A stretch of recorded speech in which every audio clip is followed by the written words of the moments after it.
आज हम जानते हैं नंबर एक गेहूं की रोटी और चावल में कौन ज़्यादा हेल्दी है। वैसे गेहूं की रोटी और चावल दोनों ही भारतीय भोजन का हिस्सा है, लेकिन सेहत के लिए कौन बेहतर है यह व्यक्ति की ज़रूरत पर निर्भर करता है। गेहूं की रोटी में फाइबर ज़्यादा होता है, जिससे पाचन बेहतर रहता है, पेट देर तक भरा महसूस होता है और वजन कंट्रोल में मदद मिलती है। यह ब्लड शुगर को धीरे धीरे बढ़ाती है, इसलिए डायबिटीज़ वालों के लिए अक्सर बेहतर मानी जाती है। चावल, खासकर सफ़ेद चावल, जल्दी पच जाता है और तुरंत ऊर्जा देता है। कमज़ोर पाचन, बीमारी के बाद रिकवरी या ज़्यादा शारीरिक मेहनत करने वालों के लिए चावल उपयोगी हो सकता है। हालांकि ब्राउन राइस में फाइबर और पोषण तत्व ज़्यादा होता है, जो सफ़ेद चावल से बेहतर विकल्प है। इसके अलावा अगर वज़न घटाना, शुगर कंट्रोल और लंबे समय तक पेट भरा रखना लक्ष्य है, तो गेहूं की रोटी बेहतर है। लेकिन अगर हल्का भोजन, आसान पाचन और तुरंत ऊर्जा चाहिए तो चावल सही हो सकता है। संतुलित है और मात्रा ही असली कुंजी है। अब हम जानते हैं नंबर दो, डायबिटीज़ में गेहूं की रोटी खानी चाहिए या फिर नहीं। दरअसल डायबिटीज़ में गेहूं की रोटी पूरी तरह मना नहीं होती है, लेकिन इसे समझदारी से खाना जरूरी है। साबुत गेहूं से बनी रोटी में फाइबर होता है, जो ब्लड शुगर को अचानक बढ़ने से रोकने में मदद करता है। यह धीरे धीरे पचती है, इसलिए शुगर लेवल ज़्यादा तेज़ी से नहीं बढ़ता है। समस्या तब होती है जब रोटी मैदे जैसी रिफाइंड हो, बहुत पतली या बहुत ज़्यादा मात्रा में खाई जाए। डायबिटीज़ के मरीज अगर एक दो रोटी तक सीमित रहे और उसे सब्जी, दाल या प्रोटीन के साथ खाए तो शुगर कंट्रोल में मदद मिल सकती है। खाली पेट या सिर्फ रोटी खाना शुगर स्पाइक कर सकता है। रात में ज़्यादा रोटी खाने से भी ब्लड शुगर बढ़ने का खतरा रहता है। अगर किसी को गेहूं से गैस या फिर शुगर ज़्यादा बढ़ती है तो ज्वार, बाजरा या फिर रागी जैसे मोटे अनाज बेहतर विकल्प हो सकते हैं। मात्रा, समय और संयोजन ही सबसे ज़रूरी है। अब जानता है नंबर तीन, रात में गेहूं की रोटी खाना सही है या फिर गलत। दरअसल रात में गेहूं की रोटी खाना न पूरी तरह सही है और न ही पूरी तरह गलत। यह व्यक्ति की दिनचर्या और पाचन क्षमता पर निर्भर करता है। गेहूं की रोटी में फाइबर होता है, जो देर से पचता है। अगर रात में बहुत देर से या ज़्यादा मात्रा में रोटी खाई जाए तो गैस, भारीपन और नींद में खलल की समस्या हो सकती है। जो लोग देर रात तक काम करते हैं या शारीरिक मेहनत करते हैं, उनके लिए एक से दो हल्की रोटियां खाना ठीक हो सकता है। लेकिन कम एक्टिविटी लाइफस्टाइल वालों के लिए रात में ज़्यादा रोटी वजन बढ़ाने और शुगर बढ़ाने का कारण बन सकती है। रात के खाने में रोटी को सब्जी, दही या फिर प्रोटीन के साथ लेना बेहतर रहता है, ताकि पाचन संतुलित रहे। सोने से कम 2 से 3 घंटे पहले भोजन कर लेना चाहिए। अगर किसी को गैस, एसिडिटी या फिर डायबिटीज़ की समस्या है तो रात में रोटी की मात्रा सीमित रखना ज़्यादा फायदेमंद होता है। अब जानते हैं नंबर चार, क्या गेहूं की रोटी गैस और एसिडिटी बढ़ाती है। जैसे गेहूं की रोटी हर किसी में गैस और एसिडिटी नहीं बढ़ाती, लेकिन कुछ लोगों में यह समस्या पैदा कर सकती है।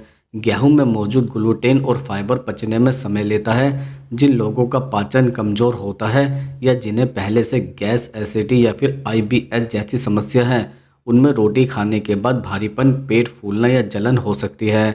समस्या तब ज़्यादा बढ़ती है जब रोटी बहुत सूखे आटे की हो, ठीक से पकी ना हो या जल्दी जल्दी चबाए बिना खाई जाए। रात में ज़्यादा रोटी खाना भी गैस और एसिडिटी को बढ़ा सकता है। अगर गेहूं की रोटी से बार बार परेशानी होती है तो आटे में थोड़ा चना आटा मिलाना, रोटी नरम बनाना और घी की कुछ बूंदें लगाना मददगार हो सकता है। इसके साथ ही दही, सब्जी या छाछ लेने से पाचन बेहतर रहता है। ज़रूरत से ज़्यादा रोटी खाना ही असली समस्या है, गेहूं नहीं। अब हम जानते हैं नंबर पाँच, एक दिन में कितनी गेहूं की रोटी खानी चाहिए। जैसे एक दिन में कितनी गेहूं की रोटी खानी चाहिए, यह उम्र, शरीर की गतिविधि और सेहत पर निर्भर करता है। आमतौर पर एक स्वस्थ व्यक्ति के लिए 4 से 5 मध्यम आकार की रोटियां पर्याप्त मानी जाती है। जो लोग शारीरिक मेहनत करते हैं या नियमित व्यायाम करते हैं, वह 6 से 8 रोटियां भी खा सकते हैं। वहीं बैठकर काम करने वाले या कम एक्टिविटी वाले लोगों के लिए 3 से 4 रोटियां ही सही रहती है। वजन घटाने की कोशिश कर रहे लोगों को 2 से 3 रोटियों तक सीमित रहना चाहिए और उन्हें सब्जी व प्रोटीन के साथ खाना चाहिए। डायबिटीज़ वालों के लिए एक समय में 1 से 2 रोटी पर्याप्त होती है। बच्चों और बुजुर्गों के लिए भी मात्रा अलग हो सकती है। दरअसल रोटी की संख्या से ज़्यादा जरूरी है कि यह साबुत गेहूं की हो, सही मात्रा में खाई जाए और साथ में संतुलित भोजन लिया जाए। ज़रूरत से ज़्यादा रोटी खाना सेहत के लिए नुकसानदायक हो सकता है। अब जानते हैं नंबर 6, क्या गेहूं की रोटी रोज़ खाने से वज़न बढ़ता है। जैसे गेहूं की रोटी रोज़ खाने से अपने आप वज़न नहीं बढ़ता, वज़न बढ़ता है तब जब इसकी मात्रा ज़रूरत से ज़्यादा हो जाती है। गेहूं की रोटी में फाइबर होता है जो पेट को देर तक भरा रखता है और बार बार खाने की इच्छा को कम भी करता है। सही मात्रा में खाई जाए तो यह वज़न कंट्रोल करने में मदद कर सकती है। समस्या तब होती है जब दिन भर शारीरिक गतिविधि कम हो और रोटियां ज़्यादा खाई जाए।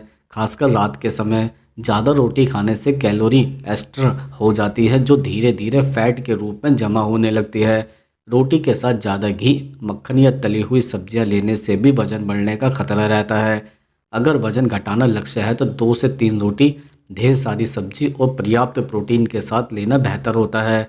रोटी साबुत गेहूं की हो और खाने का समय सही रखा जाए तो रोज़ गेहूं की रोटी वज़न बढ़ाने की बजाय सेहत के लिए फ़ायदेमंद हो सकती है। अब हम जानते हैं नंबर 7, बच्चों के लिए गेहूं की रोटी फ़ायदेमंद है या फिर नहीं।